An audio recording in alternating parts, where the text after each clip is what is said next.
AWS Certified Cloud Practitioner, Domain 1, Task Statement 1.2, AWS Well-Architected Framework. If you look at the list of objectives for the exam, Task Statement 1.2 is mainly focused on AWS Well-Architected Framework. First of all, it asks us to differentiate, to understand basically the different pillars of the framework, and secondly, it asks us to differentiate between these 6 pillars of well-architected framework. Well-architected framework is a very important concept within the AWS ecosystem. And first of all, it stands on the understanding of efficacy and efficiency within the cloud. So AWS itself comprises of more than 200 services. And when we have more than 200 services in front of us to use, of course, we reasonably think that we will be making smart decisions about how to use these resources and these services. But more often than not, people or like companies, they can put together these resources in a way that is not efficient, or not fully utilize the resources, or maybe reinventing the wheels again. And as shown on this anecdotal picture, sometimes even when we know that we can use wheels, we don't use wheels and choose the harder path to go through. That's why our understanding how to put and use the AWS services together in an efficient way is what well-architected framework focuses on. The framework mainly tries to explain to us that we should apply first of all the scalability in the cloud, meaning that if we expect higher traffic, higher capacity in the future, we can use the auto-scaling groups in order to scale up and scale down as we need it. We can make use of discounts within the cloud. So for example, if we will not be using the instance for a long time, we can take advantage of spot discounts and different types of discounts. Otherwise, if we pay flat fee, we might be overpaying or underpaying in some instances. That's why it's very important to pay attention to discounts available on the cloud. Remember to use resources. As simple as it sounds, sometimes companies, they commission the resources, commission the services, but they don't use these services. And given that the cloud infrastructure has more than 200 services available, it's very easy for companies to commission the resource and forget to use it. Hence, they still continue to pay for it, they still continue to occupy the resources using that service, but in the end, this is just a wasted resource. When you know the exact size and type of resource you need, which comes from the proper planning, it allows you to build an infrastructure that is more tailored to the size and type of infrastructure needed by your specific company. Some companies, they need more storage, they need to accommodate or more traffic. Other companies are rather interested in bigger memory because they are doing the high capacity, they're dealing with high capacity applications. So depending on the specific needs of your company, you should tailor the resources and infrastructure to them. Don't forget that AWS owns and provisions hardware and software. So instead of asking the developers to write the software and can do this and that in the cloud, first double check if AWS already provides that service, so that you don't ask your developers, for example, to invent a wash machine, whereas the wash machine has been invented years, if not decades ago. That's why it's important to double check and keep your knowledge about the AWS services and offerings up to date. And there is no need for expensive on-premise deployment or reinventing the wheel if AWS as a cloud provider already provides certain services at scale. So in the end, you can buy these services for a cheaper price as opposed to you provisioning and putting them together in-house. There are 6 pillars on which cloud architecture or well-architected framework stands on. This is the operational excellence pillar, performance efficiency pillar, security, cost optimization, reliability, and sustainability. Each pillar highly contributes to the ability of AWS infrastructure to stay effective and agile. And let's look at each of these pillars one by one. Operational excellence pillar strives to reduce the human error, because when humans do something, they inevitably may have errors in their work, and these errors in the high scale can result in big problems for the companies. That's why it's important to perform operations as code, meaning that it's better to have scripts running in the background or prepare the automated deployment in the cloud, rather than asking humans like system administrators or any other related personnel to do stuff. It's way easier to ask them to prepare scripts and sort of monitor how these scripts are being run. In order to avoid big rollbacks, it's important to make frequent, small, and reversible changes. For example, if you decide to update only one small component within the infrastructure and the update goes bad, or if the update is not something that you have been expected, it's very easy to roll back and revert the update for this small component, rather than if you upgrade your whole infrastructure in one day, which will make it harder for you to roll back, if not impossible, if something goes wrong or if the upgrade is not something that you expected. That's why, using the proper planning, you should divide the changes into small, frequent, and reversible ones, and attempt these changes one by one. The operational procedures must be revised frequently, because first, each service is getting upgraded, some services are being discontinued, and there are new services that are coming in. For example, if you're always focused on only one version of the phone, Nokia, imagine this is 2005 and you're using Nokia, and you're not trying to revise what are the other offerings on the market, you will be using Nokia for a long time ahead. So meaning that you will be missing on the smartphones, the new functionality, the new brands such as Apple or Samsung or Huawei, etc. The same is with the infrastructure. It's very important to refine the operational procedures frequently and tailor them to the new service offerings and or the service offerings that have been discontinued. Also, it's very important from the security standpoint, because if you don't refine everything frequently, you might miss on important changes that have been made to infrastructure because of security concerns. Sometimes it's very smart to anticipate failure. Pre-mortem exercises, as they call it, is an important exercise for a failover.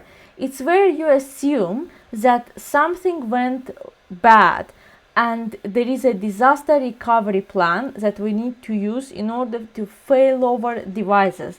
Failing over is the term definition basically used when the healthy instance can no longer operate and the healthy instance fails over to another instance, and another instance is sort of configured with the same settings as the instance that has failed.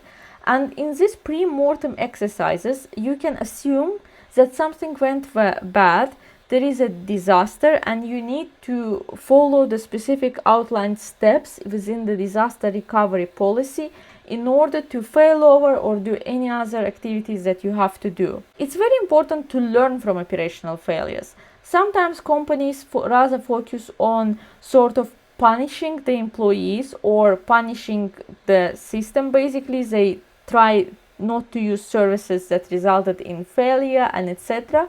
But they forget the most important lesson: to learn from operational failures. That's why even in project management there is an important definition called knowledge base or lessons learned. And I think it's very important to add lessons learned after every even small operational failure to organization's library, so that people who come next or during the next operation of the business, these knowledge base articles or library can be revisited. It's important to use managed services. This takes us back to the fact when we try to reinvent the wheel in the house or sort of host something in-house. Instead, we can use managed services in order to allow AWS or any other cloud provider to host our services basically. This will save you a lot of resources and you will be able to avoid unnecessary costs from managing services and actually save a lot of human hours and monetary resources from using AWS's managed services. And it's important also to implement observability for actionable insights. For example, some customers may have hundreds or millions instances or different services running at the same time. Implementing observability for actionable insights means that these customers should have dedicated personnel or dedicated alert system that would monitor how each instance or group of instances and services perform and immediately notify the needed contact or the personnel when something goes wrong or something needs to go to look into. It might sound very unnecessary for companies that have like 2-3 instances, because obviously you will see when something is going wrong. You just wouldn't be able to use the instance. But with the company that has 200, 300 instances, more than 200 services in use, it's very hard to keep track of which instance is doing bad or which service is underutilized. That's why it's important to sort of have the observability dashboard within your company where you can keep a close eye on how the services and instances perform. The next pillar that we're going to focus on is security pillar of well-architected framework. Security pillar, first of all, urges us to implement a strong identity foundation, meaning that each user should have obviously the username, the account. There should be at least 2 authentication factors. The multiple authentication factors is better, and obviously the least privilege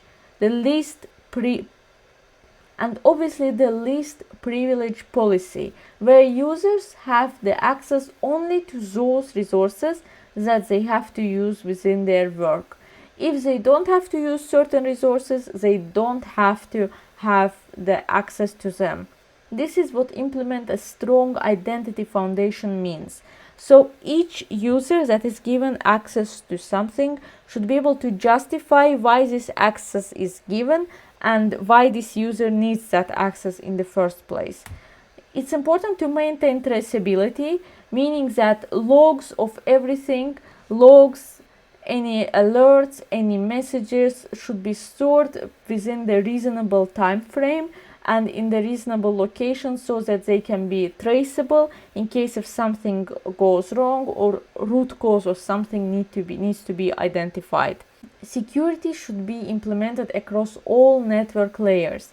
There are 7 network layers in the OSI network model, and across all these layers it's important to ensure that there is security. For some of these layers, AWS is responsible, and for others, customer is responsible. Depending on the type of the infrastructure that customer uses, the responsibility changes. For example, customer has more responsibility in infrastructure as a cloud offerings and less responsibility in software as a cloud offerings. Security best practices, just as the operational excellence, can be automated. So there is no need for employees to do everything manually. Many things nowadays can be automated, and especially in AWS, when you can use the cloud or the AWS service from the terminal, you can even put together a very simple bash scripts to do something that otherwise the human would be doing. Or you can go to a more complex automation and deploy the software that would automate the cloud formation and different cloud processes for you. Data protection has been around for a long time, and if the company fails to protect data, it affects the company's monetary resources because litigations are coming next, usually after there is a breach, and obviously the company's public image suffers by a lot. That's why it's important to pay attention on how data is protected in transit, meaning that when the data is sent somewhere or during the traffic flow, or when data is being, for example, migrated from one storage system in AWS to another. All of these cases are the different examples of data in transit. And the data at rest, this is the data that is being stored in the infrequent access or the frequent access storages of AWS. Basically, it's not being used actively in transit, and that's why it's called the data at rest. It would be a prudent decision to keep people away from data, because you never know when an employee can turn into a disgruntled ex-employee. So the company definitely doesn't want an employee informing the public or breaching the law, or this sort of the releasing or leaking the information that the company wouldn't want the employee to leak. That's why keep people away from data, and again use the least privilege policy before giving anyone an additional access. And prepare for security events. Data breach can happen, data leakage can happen, data loss can happen, and what makes the companies and the cloud infrastructure stronger is that when it's ready for events like that. Obviously, we don't want it to happen, but the fact that the company is ready for security events certainly increases its chances on getting out of the crisis in a better state. The next pillar that we're going to focus on is reliability pillar. So far, we have been talking about automating operational excellence, automation in security, but we also need to remember that we can also automate the recovers from failure. If there are specific steps within the cloud infrastructure, such as decommissioning certain instances, commissioning new instances, upgrading the instances that we would usually do to recover from the failure, it's possible to automate these steps, meaning that we no longer have to have the personnel in place in order to recover from failure. If there is already an action plan for it, we can just automate this recovery, and that's it. When it comes to the recovery procedures, the fact that would make our infrastructure more reliable is that we can test the recovery procedures. We can test them in pre-mortem exercises that we have talked about shortly before, and we can use these tests in order to understand if we're ready for the disasters and how reliable our infrastructure is. We can use automation for testing too, needless to say, because if there are outlined steps for the test, we can just turn them into the automated steps that can run several times, meaning that we can have the tests done several times. In order to increase the aggregate workload availability, we can scale horizontally in order to increase the availability. For example, if we know that we will only need the instances, hypothetically, with a capacity of 3 GB in memory and 5 GB in storage, we can use these type of instances instead of having one instance with hundreds of gigabytes in storage and hundreds of gigabytes in memory. We can have 100 instances with 3 GB in memory and 5 GB in storage. This will help us to have the horizontal coverage of the instances. So instead of having only one instance, we can have 100 of instances and fail over to these instances if need be. This can be summarized as trading one big resource for several small ones. This will significantly reduce the probability of your failure or the probability of downtime. As I mentioned before, it's important to stop guessing the capacity, and you don't even need to do that within the current infrastructure. You can just auto scale. So whenever your traffic flow goes up, you can scale up the resources and deploy more resources. Whenever the traffic flow goes down, you can scale down and release the resources that you have been using. And the managing change through automation to reduce human error is an important point, not only in operational excellence but also in reliability, so that our infrastructure can accommodate different disaster recovery scenarios. Along with security, reliability, and operational excellence, we're also looking for efficiency. Performance efficiency is when we use different design principles to make our infrastructure more efficient. To start with, you can democratize the advanced technologies. This comes from the fact that instead of asking your IT team to learn about hosting a database or hosting a certain software, you can just outsource this feature, this verb, to your cloud vendor. You can free up some human hours for your team, and you can democratize using that the advanced managed technologies. And there is no need for your team to learn how to host a database, and along with that to make mistakes in hosting a database, because cloud provider has more experience and will do this better than you could do, of course.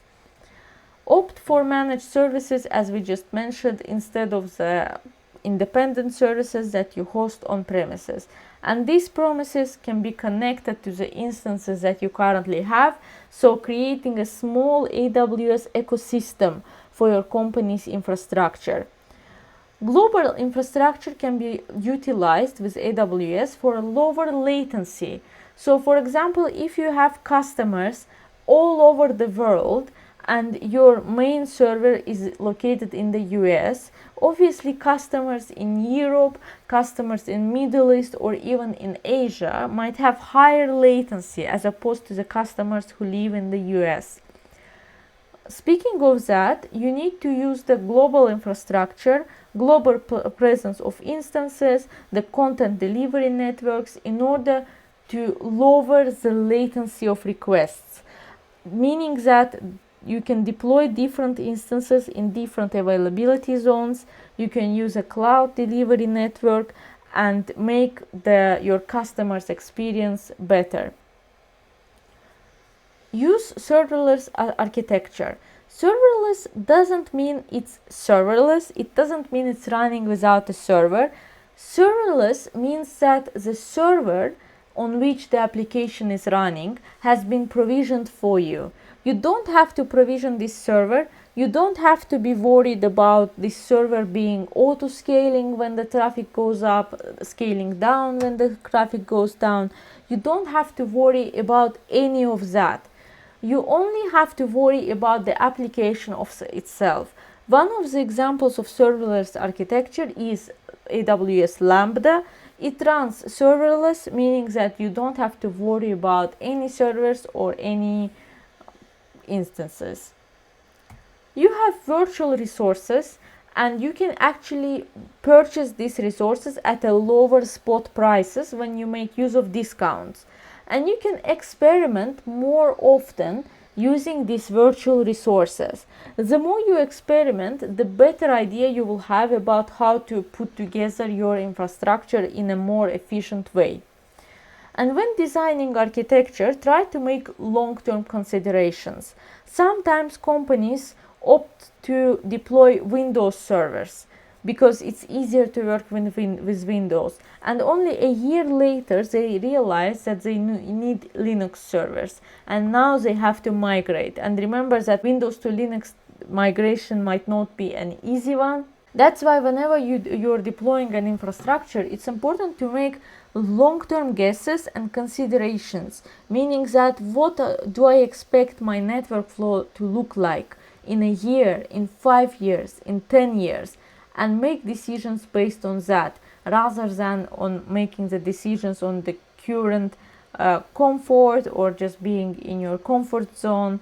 It might have negative impact on the company's IT infrastructure in the future. This was what I wanted to tell you about performance efficiency, and now we're going on to the fifth pillar, which is cost optimization. Of course, one of the main reasons why companies switch to the cloud at all is the cost optimization, because they have to employ less employees and they can scale for a cheaper price. That's why it's important to implement cloud financial management. When you have hundreds of instances and different services using, it's very hard to keep track of your finances, and it's very easy to overspend the budget provided for the cloud. Very easy.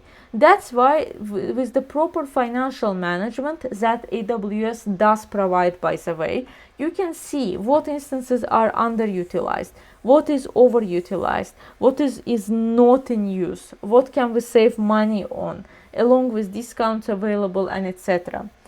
Then adopting a consumption model is the best and most cost-efficient model in the cloud, because in the cloud you don't need to keep the resources that you're not using. You can decommission and free those resources for other cloud users to use.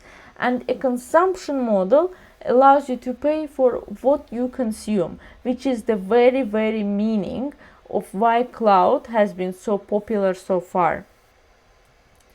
Efficiency and cost efficiency is something that has to be continually measured.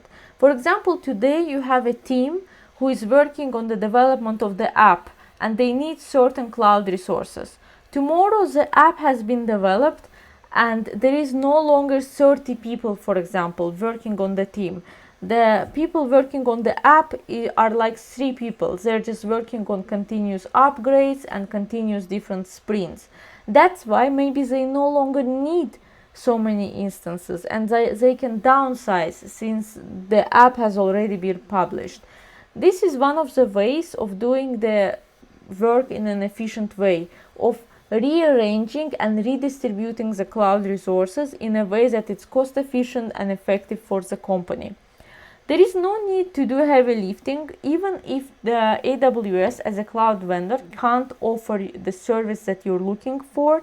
You can always outsource your IT infrastructure if you can. Whenever you can, try to put together a financial plan and understand for yourself if it's better to outsource or if it's better to host on-prem and gain certain knowledge on-prem. More often than not, it's better to outsource, but there might be some edge cases where the on-prem solution might be a better way to go. Resource attribution is important. Resource attribution attributes the instances, services, and everything that you use to specific teams. For example, you as a system administrator log in to AWS dashboard of your company, 10 new EC2 instances being issued, the cloud instances. And you're like, what do we need it for? And you can see that all 10 of them are running.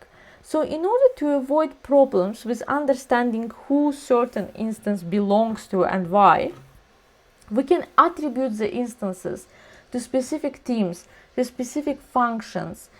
Really depends on the imagination of the company. There are so many ways in which you can attribute resources. And this might help company to understand what is coming where from. And obviously, as with everything, cloud infrastructure is an investment for the company. That's why in order to be aware of whether your cloud vendor meets your financial and cost goals, it's important to measure return on investment. How much return you get from investing in cloud to have your IT infrastructure hosted on the cloud. It might be a hard one to measure, but still, if you'd like to understand whether cloud is something that your company takes most value from, return on investment is definitely the measure that you have to have in hand. The sixth and final pillar I would like to discuss is sustainability. Sustainability is understanding your impact. As hard as it may sound, sometimes the companies can over-provision the resources and not to use them. What this means for the environment, for the humankind overall. This means that there are resources, electricity, and several other resources that are being consumed without the need for them to be consumed. So if certain instances are not in use, they're not needed, then they shouldn't be on, they shouldn't be running. And by establishing certain sustainability goals within your company, you should not forget about sustainability goals of your cloud infrastructure. This is a very good point that AWS makes, because sometimes when we use the resources in the cloud, we treat them as a free hamburger, free lunch, meaning that we don't think about the other side of the coin, about the sustainability costs and sustainability burden that we put onto the cloud resources. That's why we need to maximize the utilization and minimize cost. By using and monitoring the resources, we can see, for example, if the one resource is if there are two resources that are being utilized for 30%, we can use only one resource and utilize it for 60%. That's why this would maximize our utilization, and this will decrease cost for us, because instead of 2 instances we would be using 3 instances, and we would minimize costs. Sometimes new and more efficient hardware and software offerings reduce the burdens that we put on the environment and make our operations more sustainable. For example, only 10 years ago, the home appliances would consume way more electricity. And only 2 decades ago, the houses would be much worse at maintaining the heat than they are now.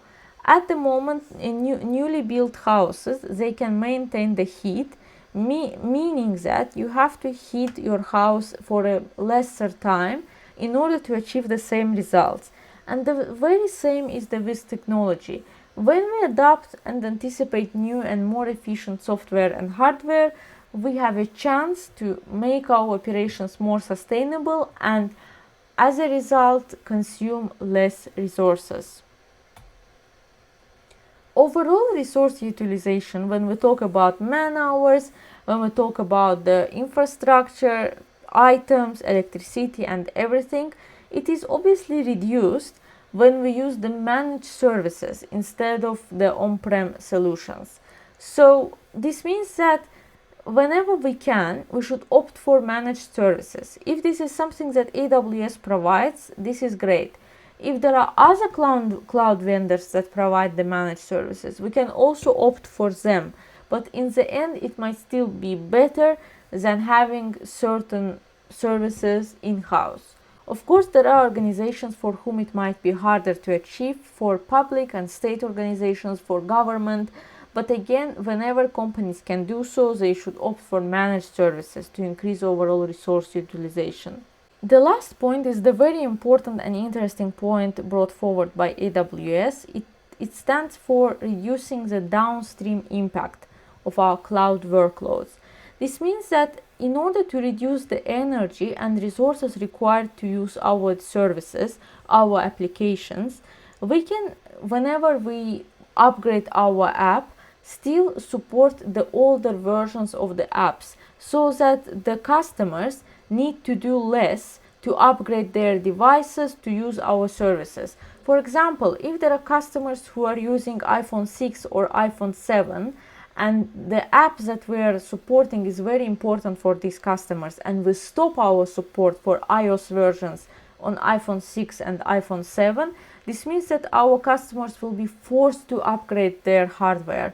And this is not something we want within the sustainability. Of course, it's very desirable for Apple's revenue, that's for sure, but we don't want to burden our customers with unnecessary upgrades. So if we support the older versions of applications that we release, this will allow those customers who are on older hardware to be still supported by us.